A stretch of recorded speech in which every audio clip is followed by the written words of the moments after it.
Hello friends, स्वागत है हमारे यूट्यूब चैनल राज कॉम्पिटिटिव एकेडमी पे। तो फ्रेंड्स, आप लोग को बता रहे थे बौद्ध धर्म के बारे में, और पिछले वीडियो में जो आप लोग को जो है महात्मा बुद्ध के बारे में आप लोग को बता चुके थे। यदि आप वीडियो को नहीं देखे हैं तो लिंक डिस्क्रिप्शन में दिया गया है, आप लोग वहां से देख सकते हैं। और बाकी जो है बौद्ध धर्म से रिलेटेड और भी कुछ प्रश्न जो एग्जाम में पूछे जाते हैं, तो आगे यहाँ हम लोग देखेंगे बौद्ध धर्म के बारे में। और आज आपका बौद्ध धर्म से रिलेटेड जितना भी चीज होगा वो आपको खत्म हो जाएगा। तो चलिए, कल जो महात्मा बुद्ध के बारे में बता रहे थे, महात्मा बुद्ध के साथ साथ जो है उसके त्रिरत्न जो थे, बुद्ध धम्म संघ, ये बता चुके थे। और जो है दुख से निवारण के लिए जो अष्टांगिक मार्ग थे जो महात्मा बुद्ध के द्वारा बताया गया था, वो आपको बता चुके थे।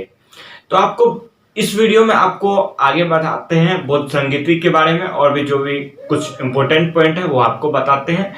लेकिन उससे पहले देखिए, पिछले वीडियो में आप लोग को बताए थे महात्मा बुद्ध को जो है कहाँ, कुशीनगर यूपी में जो है निर्वाण की प्राप्ति होती है, अर्थात जहाँ मृत्यु होता है उसको बौद्ध धर्म की भाषा में बोले तो निर्वाण की प्राप्ति होती है।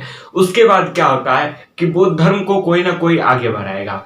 तो आगे बढ़ाने के लिए जो है बौद्ध संगति बुलाई जाती है, अर्थात बौद्ध सभा बुलाई जाती है। तो बौद्ध सभा को देखेंगे कि प्रथम बौद्ध सभा, द्वितीय बौद्ध सभा, और ऐसे कई सभाएं बुलाए गए। जो 4 सभाएं थे, 4 सभाएं बुलाए गए थे। कब कब बुलाए गए थे इसको देखेंगे। तो इसको जो हम लोग टेबल के थ्रू पढ़ेंगे, जिससे आपको जो है याद रह जाए। तो देखिए, बौद्ध संगीति अर्थात सभा, मीटिंग जो बुलाया गया था, कब कब बुलाया गया था।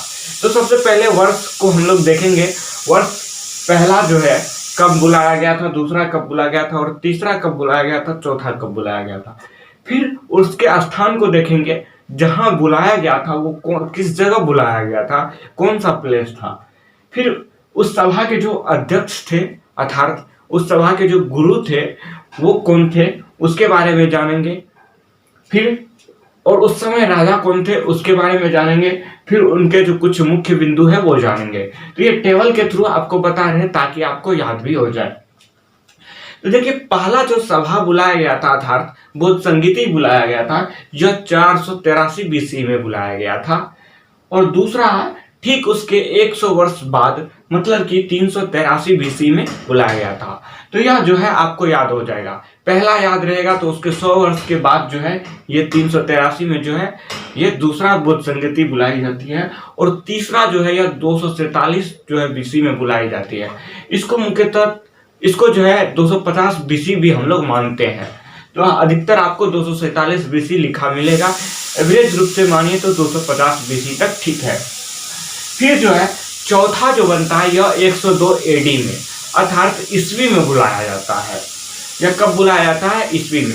यहाँ आप देखिएगा, जो बौद्ध संगीति बुलाया गया था, ये 3 जो है ईसा पूर्व का समय था, और एक जो चौथा बौद्ध संगीति था वह जो है आपको ईस्वी में बुलाया जाता है। तो आपको यहाँ से ऐसा प्रश्न आ सकता है कि कौन सा मतलब बौद्ध संगीति था जो ईस्वी सन में बुलाया गया था। ये चौथा बौद्ध संगीति जो था ईस्वी सन में बुलाया गया था। अब हम लोग देखते हैं उसके स्थान को। देखिए, पहला बौद्ध संगीति जो महात्मा बुद्ध को जब निर्वाण की प्राप्ति हुई थी, तो बौद्ध धर्म को आगे बढ़ाने के लिए पहला जो 483 बीसी में जो है ये बुलाया गया था। प्रथम बौद्ध संगीति कहाँ हुआ था? यह राजगिरी में हुआ था। राजगिरी, यहाँ क्या बताए कि इस समय क्या चल रहा है? महाजनपद काल चल रहा है। तो महाजनपद काल में जो मगध की सबसे पहली राजधानी थी वो राजगिरी थी, अर्थात अभी के बोले तो वर्तमान में राजगीर नाम है। तो ये पहली राजधानी राजगिरी थी, जिसमें पहला जो है बौद्ध संगीति यही हुआ था। अब द्वितीय बौद्ध संगीति के बारे में बात करें तो ठीक 100 वर्ष बाद 383 बीसी में मगध की दूसरी राजधानी बनती है वैशाली। वहां होता है कहाँ? वैशाली में।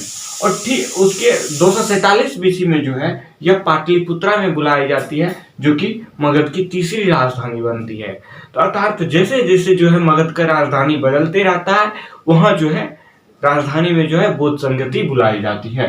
तो पहली राजधानी मगध का कौन था? राजगिरी था, तो वहां बौद्ध संगीति बुलाएगी। फिर राजधानी चेंज करके कहाँ बनता है? वैशाली, तो वहां बुलाई जाती है। तृतीय राजधानी जो है पाटलिपुत्र बनता है, वह जो है यहाँ बुलाई जाती है। अब देखिए चौथी जो बौद्ध संगति होता है जो ईस्वी सन में होता है 102 एडी में, या कुंडल वन में बुलाया जाता है। या कुंडल वन कहाँ है? कश्मीर में। तो यहाँ से एक चीज डिफरेंट हुआ। क्या हुआ यहाँ डिफरेंट? कि ये तीनों जो बौद्ध संगति था ये बिहार के क्षेत्रों में पड़ता था, तीनों जो है ये मगध की राजधानी में। लेकिन ये चौथा जो है यह कुंडल वन में पड़ता है, आधार ये जो है बिहार के बाहर पड़ता है, कश्मीर में पड़ता है। और ये तीन जो आपको बताए, ये तीन आपको ईसा पूर्व में पड़ता है, ये ईस्वी में पड़ता है। ये तीन जो बताए ये आपको तीनों बिहार में पड़ता है, और जो ईस्वी वाला होता है वो कुंडल वन में कश्मीर में पड़ता है। फिर अब बात होता है कि अब जो सभा बुलाई जाती है तो उसके कुछ कौन अध्यक्ष होते हैं। तो यहाँ जो गुरु होते थे वो अध्यक्ष होते थे। तो देखते हैं कि कौन प्रथम बौद्ध संगति जो बुलाई गई थी, प्रथम सभा जो बुलाया गया था 483 बीसी में राजगिरी में, मतलब पाटलिपुत्र की पहली राजधानी में। तो उसके जो अध्यक्ष थे उनका नाम था महाकश्यप। क्या नाम था? महाकश्यप। और द्वितीय बौद्ध संगति जो 383 बीसी में बुलाई गई थी, वैशाली में बुलाई गई थी, उसका जो था ये अध्यक्ष थे सवाकमी। याद हो जाएगा, पहला ये आपको महाकश्यप, दूसरा सवाकमी। और तृतीय बौद्ध संगति जो 247 बीसी में बुलाई गई थी, यह पाटलिपुत्र में हुआ था। यह इस समय जो है अध्यक्ष कौन थे? मोगली। इसका थोड़ा आपको शब्द थोड़ा हिज्जे में जो है प्रॉब्लम आएगा। क्या है? मोगलीपुत्तिस। तो याद रख लीजिएगा। तो जैसे हम लोग को टफ नाम रहता है तो जल्दी और भी याद होता है। मोगलीपुत्तिस। तो तृतीय बौद्ध संगति के अध्यक्ष कौन थे? मोगलीपुत्तिस। ये जो चौथा है जो कि ईसा में बुलाया जाता है ईस्वी में 102 एडी में, ये कुंडल वन कश्मीर में जो बिहार के बाहर रहता है, कश्मीर में पड़ता है। इस समय अध्यक्ष होते हैं वसुमित्र और उपाध्यक्ष होते हैं अश्वघोष। बुद्ध चरित्र के जो रचिता अश्वघोष हैं, ये अश्वघोष होते हैं। तो इतना आपको याद हो गया होगा। क्या? वर्ष, स्थान और अध्यक्ष याद हो गया होगा। अब हम लोग उसके बाद जो है इस समय जो राजा थे, कौन राजा थे मगध के, तो वो बात करते हैं। देखिए सबसे पहला जो आपको 483 बीसी में बुलाया गया था, कहाँ बुलाया गया था? राजगिरी में बुलाया गया था। किसके अध्यक्ष में बुलाया गया था? अध्यक्षता इसके कौन कर रहे थे? महाकश्यप कर रहे थे। उस समय राजा थे अजातशत्रु, बिंबिसार के पुत्र अजातशत्रु। तो उस समय जो है हर्यक वंश चल रहा था महाजनपद काल में। इस समय अजातशत्रु राजा होते हैं। फिर द्वितीय बौद्ध संगति जो था, जो कि ठीक उसके 100 वर्ष बाद बुलाई जाती है 383 बीसी में, कहाँ? वैशाली में। और उसके अध्यक्ष कौन होते हैं? ये सवाकमी। तो यह जो है किसके? कालाशोक के समय बुलाई जाती है। कब? कालाशोक इस समय राजा होते हैं। और तृतीय बौद्ध संगति जो होती है 247 बीसी में, यह जो है पाटलिपुत्र में, मतलब बिहार मगध के जो है तृतीय राजधानी जो बनते हैं, मतलब तीसरा राजधानी पाटलिपुत्र, आधार तो अभी वर्तमान नाम पटना। यह जो है मोगलीपुत्तिस के समय बुलाया जाता है, जो अशोक के शासनकाल में जो है अशोक राजा इस समय होते हैं। अशोक किसके पुत्र होते हैं? अशोक आपको पता होगा चंद्रगुप्त मौर्य, मौर्य वंश के राजा चंद्रगुप्त मौर्य के पुत्र होते हैं। चौथा जो है यह ईस्वी सन में बुलाई जाती है, मतलब 102 एडी में, कहाँ? कुंडल वन कश्मीर में, जो कि कश्मीर में पड़ता है। इस समय अध्यक्ष होते हैं वसुमित्र और उपाध्यक्ष कौन होते हैं? यह आपको अश्वघोष। इस समय राजा कौन होते हैं? कनिष्क। तो उम्मीद करते हैं तो आप लोग को जो है यह याद हो गया होगा। देखिए सबसे पहला जो बुलाया गया था कब? 483 बीसी में। उस समय जो है राजधानी क्या थी मगध की? उस समय राजधानी आपको पड़ता है राजगिरी। उस समय अध्यक्ष कौन थे? इस समय जो बौद्ध संगति बुलाया गया था, महाकश्यप थे। राजा कौन थे? अजातशत्रु थे। द्वितीय बौद्ध संगति ठीक उसके 100 वर्ष बाद बुलाई जाती है 383 बीसी में। उस समय मगध की राजधानी कहाँ होता है? उस समय मगध की राजधानी आपको वैशाली होता है। तो वैशाली में जो है यह सभा होता है। फिर उस समय जो है ये कौन होता है अध्यक्ष? ये आपको होता है सवाकमी। और उस समय जो है राजा कौन होते हैं? राजा होते हैं अजातशत्रु के बाद कालाशोक, अजातशत्रु के बाद कालाशोक। फिर तृतीय बौद्ध संगति जो बुलाई जाती है 247 बीसी में। इस समय जो है मगध की राजधानी कहाँ होता है? पाटलिपुत्र। तो वहीं पाटलिपुत्र में ही बुलाया जाता है। उस समय अध्यक्ष कौन होते हैं? मोगलीपुत्र तीस, ठीक है। फिर उस समय राजा कौन होते हैं? जमरूत मौर्य के पुत्र अशोक। फिर जो है 102 AD जो ईस्वी सन में बुलाई जाती है, उस समय जो है अध्यक्ष कौन होते हैं? वसुमित्र। उपाध्यक्ष कौन होते हैं? उपाध्यक्ष यहाँ करके बनता है। उपाध्यक्ष कौन होते हैं? अश्वघोष, जो बुद्धचरित्र की रचना करते हैं। फिर उस समय जो है राजा कौन होते हैं? यह आपको कनिष्क याद हो गया होगा। तो यहाँ से जितना भी आपको बताए हैं ये बहुत ही इंपॉर्टेंट है, जो कि सभी एग्जाम में पूछा जाता है। तो ये इसमें एक भी चीज नहीं भूलिएगा, आपको पूछा ही जाता है, तो उम्मीद रहेगा कि आपसे नहीं भूलेंगे। इस तरह से याद कीजिएगा टेबल के फॉर्म में, तो आपको याद रहेगा। तो चलिए इस समय जो है ये जो बोध संगति बुलाया गया था, इस समय कुछ जो है और कुछ मुख्य बिंदु है जिसको जान लेते हैं। देखिए, प्रथम बोध संगति जो बुलाया गया था, इस समय 2 पुस्तक का संकलन हुआ था, जो कि बौद्ध धर्म से रिलेटेड था। ये सूत पिटक और विनय पिटक, ये 2 पुस्तक थे जिसका संकलन किया गया था। दूसरा जो है ये आपको द्वितीय बोध समय, जिस समय राजा कालाशोक होते हैं और अध्यक्ष समाकमी होते हैं, इस समय बौद्ध धर्म क्या होता है, ये आपको 2 भाग में बंट जाता है। मतलब इसमें कुछ जो थेरवादी और महासांघिक में कुछ विवाद के चलते जो है थेरवादी और महासांघिक में बंटना स्टार्ट हो जाता है। देखिए, महात्मा बुद्ध के बाद जो है बौद्ध धर्म बंटना स्टार्ट होता है।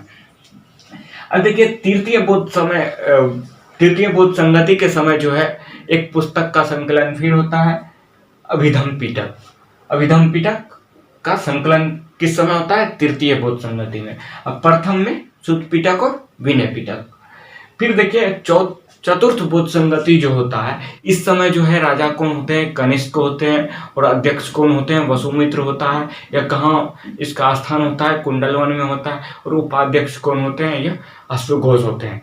इस समय जो है बौद्ध धर्म 2 भाग में बढ़ जाता है, हीनयान और महायान। तो आपको प्रश्न पूछा जाएगा हीनयान और महायान से। हीनयान और महायान किस समय बढ़ते हैं? ये आपको चतुर्थ बौद्ध संगति में आकर के बढ़ता है। तो इतना पॉइंट्स आपको याद रह जाएगा। एक बार हम लोग फिर से रिव्यू कर लेते हैं। देखिए, पहला बौद्ध संगति 483 BC में, इस समय जो है कहाँ बुलाया जाता है? राजगिरी में बुलाया जाता है। इसके अध्यक्ष कौन होते हैं? अध्यक्ष होते हैं महाकश्यप। और इस समय राजा कौन होते हैं? ये राजा होते हैं आपको अजातशत्रु। उसके बाद जो है इसके मुख्य बिंदु, इस समय 2 पुस्तक सूत पिटक और विनय पिटक का संकलन हुआ था। अब द्वितीय बुद्ध संगति या 383 BC, या इस समय कहाँ बुलाया जाता है आपको? राजगिरी के बाद वैशाली। फिर जो है इस समय अध्यक्ष कौन होते हैं? इस समय अध्यक्ष होते हैं सभाकमी। फिर इस समय जो है राजा कौन होते हैं? अजातशत्रु के बाद आपको आता है कालाशोक। फिर जो है इस समय क्या होता है? इस समय कुछ विवाद के चलते जो है यहाँ 2 भाग में बढ़ जाता है बौद्ध धर्म, थेरवादी और महासांघिक। फिर तृतीय बौद्ध संगति जो आपको 247 BC में होता है, इस समय जो है कहाँ बुलाया जाता है? पाटलिपुत्र। तो इस समय कौन होते हैं अध्यक्ष? मोगलीपुत्र पुत्रस।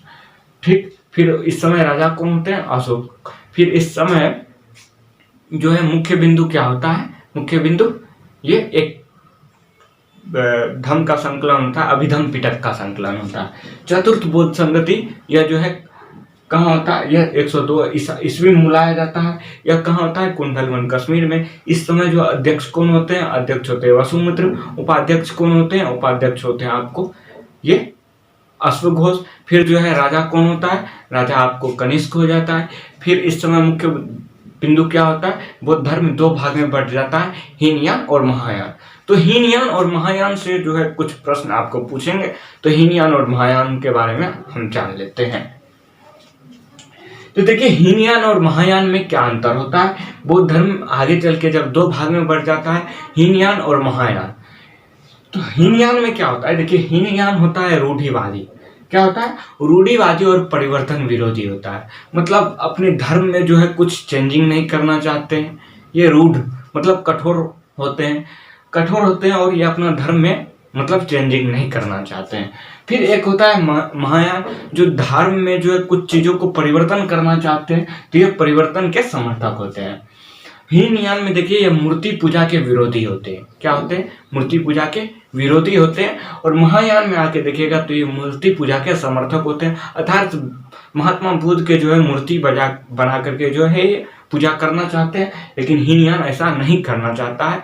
वो मानते हैं कि बुद्ध को जो है वो बुद्ध नास्तिक थे, उसको ईश्वर पे विश्वास नहीं था, वो ईश्वर की पूजा नहीं करते थे, इसलिए जो ये मूर्ति पूजा के जो है विरोधी होते हैं हीनयान जो है फिर यहाँ जो है बुद्ध को जो है महापुरुष माना है लेकिन देवता नहीं, इसलिए जो है मूर्ति पूजा के जो है समर्थक नहीं होते हैं। यहाँ को जो है बुद्ध को एक देवता माना जाता है महायान में, इसलिए जो है बुद्ध की जो है प्रतिमा से का जो है पूजन किया जाता है।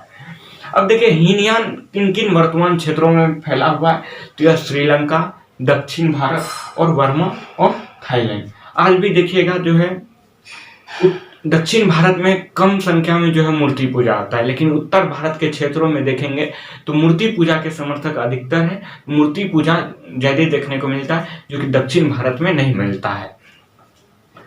तो महायान जो है यह उत्तर भारत में फैला हुआ था, अर्थात ये मूर्ति पूजा के समर्थक थे। आज भी उत्तर भारत में जो है इनका प्रचलन है। और चीन, जापान और तिब्बत में भी जो है मूर्ति पूजा का समर्थक है। तो हीनयान और महायान में ये डिफरेंस है जो कि आपको याद रखना है। ठीक है, अब हम लोग आगे बढ़ते हैं। आगे देखिए एक आता है आपको वज्रयान। ये आगे चल के क्या होता है, हीनयान महायान तो होता ही है, आगे चल के एक चीज होता है जो कि वज्रयान है, वज्रयान में बढ़ जाता है। यह जो है गुप्त काल में, इस समय 6वीं शताब्दी में जो है मतलब 6ठी ईसा पूर्व में जो है इस समय वज्रयान एक भाग बनता है, जो कि वज्रयान में जो है आपको बौद्ध धर्म में ये आपको क्या बोले जादू टोना ये सब का जो है प्रवेश हो जाता है। तो वज्रयान शाखा ऐसा होता है जिसमें जादू टोना का प्रवेश हो जाता है। और कहा जाता है कि वज्रयान के समय से जो है बौद्ध धर्म का जो है विनाश होना स्टार्ट हो जाता है। बौद्ध धर्म का विनाश होना स्टार्ट हो जाता है। यह जो है गुप्त काल में वज्रयान शाखा बनती है, आगे बढ़ करके महायान और हीनयान से। तो हालांकि होता क्या है, देखिए माना जाता है कि पहले देखा गया कि कर्मकांड सबको छोड़ करके ये जादू टोना मंत्र सबको छोड़ करके जो है ये लोग अपना अलग धर्म बनाए थे जो कि बौद्ध धर्म था। लेकिन यहाँ क्या होता है, वज्रयान शाखा जब बनता है तो इस समय जो है यह जादू टोना सब प्रवेश कर जाता है इस धर्म में। तो लोग सब को बहुत ही आहत होता है कि जो चीज को हम लोग छोड़ के आए थे फिर वो उसी चीज में आने लगे। फिर लोग क्या करते हैं कि पुराने धर्म को यहाँ से अपनाना स्टार्ट कर देते हैं और धीरे धीरे बौद्ध धर्म की जो है अवनति होने लगता है, मतलब बौद्ध धर्म का जो है विनाश होने लगता है। तो आपको प्रश्न पूछा जाता है बौद्ध धर्म के किस शाखा से जो है बौद्ध धर्म का जो है विनाश होना स्टार्ट हो जाता है, तो यह गुप्त काल से वज्रयान शाखा से। इसी समय नालंदा विश्वविद्यालय बनता है आपको, जो कि बिहार में पड़ता है। बिहार में नालंदा विश्वविद्यालय बनता है और नालंदा विश्वविद्यालय में जो है यहाँ बौद्ध धर्म की शिक्षा दी जाती है। ये 8वीं शताब्दी में वज्रयान शाखा बनता है। तो अब आते हैं बौद्ध साहित्य के बारे में। बौद्ध साहित्य के बारे में आपको यहाँ भी बता चुके हैं। प्रथम बौद्ध संगति जो था उसमें सुत्त पिटक और विनय पिटक का संकलन हुआ था, और जो है तृतीय बौद्ध संगति में जो है अभिधम्म पिटक का संकलन हुआ था। तो ये 3 पिटक ऐसे थे जो बौद्ध साहित्य थे, तो अर्थात इसको त्रिपिटक कहा गया। पिटक का मतलब होता है पुस्तक, ठीक है। ये 3 पिटक ऐसे थे जिसको त्रिपिटक कहा गया। ये तीनों पिटक जो है पाली भाषा में लिखा गया था। किस भाषा में? पाली भाषा में लिखा गया था। तो पहला पिटक है सुत्त पिटक। सुत्त पिटक में क्या लिखा गया, इसमें जो है बुद्ध के उपदेशों का संग्रह है सुत्त पिटक में। तो ये उपदेश में सुत्त पिटक अर्थात सुत्त मतलब सत्य चीज को लिखा गया, मतलब इससे आपको याद रह सकता है कि बुद्ध के उपदेश जो है ये सत्य होते थे, मतलब बुद्ध के उपदेशों का संग्रह आपको सुत्त पिटक में मिलेगा। फिर नेक्स्ट है विनय पिटक। विनय पिटक में जो है संघ के नियमों का संग्रह है, अर्थात जो संगति बुलाई जाती थी, जो सभा बुलाया जाता था, उसमें जो बौद्ध धर्म के संघ होते थे, ग्रुप जो होता था, वो किन किन नियमों का पालन करेंगे उसका जो संग्रह ये विनय पिटक में मिलता है। विनय अर्थात विनय से जो है आप नियम पर चलना, इससे याद रख सकते हैं। तो संघ के नियमों का संग्रह जो है यह विनय पिटक में मिलता है। फिर लास्ट है जो चतुर्थ बोध संगति में जो तृतीय बोध संगति में जो है ये इसका संकलन होता है, जिसका नाम है अभिधम पिटक। ये इसमें जो है बुद्ध के दार्शनिक विचारों का संग्रह है, अर्थात इसमें जो है बुद्ध के कहानी के थ्रू समझाया गया है। बुद्ध जो कहानी बोले थे उसके थ्रू समझाया गया है, कहानी के थ्रू कि बुद्ध के उपदेश क्या थे। बुद्ध के मतलब जो उससे दार्शनिक विचार कराते हैं कहानी से, तो बुद्ध के दार्शनिक विचार के बारे में अभिधम पिटक में लिखा गया है। तो ये तीनों पिटक मिलाकर के त्रिपिटक कहलाता था और यह पाली भाषा में लिखा गया था। फिर आता है एक पुस्तक जातक कथा। ये जातक कथा देखिए क्या था, बुद्ध के इसमें जो है जातक कथा में बुद्ध के पूर्व जन्म की कहानी है, ठीक है। फिर जो है आपको एक पुस्तक है बुद्धचरित और सुंदरानंद। बुद्धचरित्र से आप रूबरू होंगे, जो कि अश्वघोष की रचना है। बुद्धचरित्र और सुंदरानंद। बुद्धचरित्र को जो है बौद्ध धर्म का रामायण भी कहा जाता है। फिर है मिलिंद पनो। मिलिंद पनो जो है यह नागसेन की रचना है। इसमें जो है मिलिंद एक जो राजा थे और नागसेन के बीच जो है जो भी चर्चा हुआ था, मतलब मिलिंद जो राजा थे ये कुछ नागसेन से प्रश्न किए थे बौद्ध धर्म से संबंधित और जीवन से संबंधित कुछ प्रश्न पूछे थे। उन्हीं का संग्रह जो है मिलिंद पनो में किया गया। पनो अर्थात प्रश्न से मिलिंद का प्रश्न, अर्थात मिलिंद पनो पुस्तक में जो है नागसेन की रचना है। फिर आता है देखिए एक शब्द है बोधिसत्व। ये बोधिसत्व क्या होता था? बोधिसत्व मतलब देखिए बौद्ध धर्म में यहाँ निर्वाण की प्राप्ति जो होता था, अर्थात मृत्यु जब होता था तो उसको निर्वाण की प्राप्ति कहा जाता था। तो बोधिसत्व शब्द उसमें आता है, जैसे यदि आपको निर्वाण की प्राप्ति हो गया, फिर आपको यदि निर्वाण की प्राप्ति के लिए जो है दूसरे आदमी को जो है ये निर्वाण की प्राप्ति कराएगा तो उसको बोधिसत्व कहा गया। अब बौद्ध धर्म में एक शब्द है अस्तूप। अस्तूप देखिए किसे कहते हैं? बौद्ध धर्म के जहां अवशेष रखा जाता था, अर्थात बौद्ध धर्म के अनुयायी के भी जो अवशेष जहां रखा जाता था वो अस्तूप में रखा जाता था। तो फिर है बिहार मठ, जहां बौद्ध धर्म के लोग जो है बौद्ध धर्म के भिक्षु जो है निवास करते थे, उसको बिहार या मठ कहा गया। और शब्द है कुछ आपको ये चैत्य। चैत्य क्या होता था? चैत्य बौद्ध धर्म के पूजा स्थल को चैत्य कहते हैं।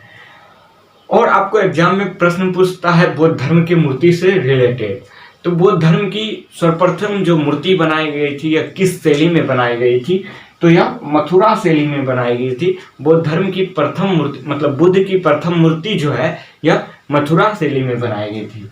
और बुद्ध की मूर्ति जो है काफी संख्या में सर्वाधिक मात्रा में किस शैली में बनाई गई थी, या तो गंधार शैली में बनाई गई थी।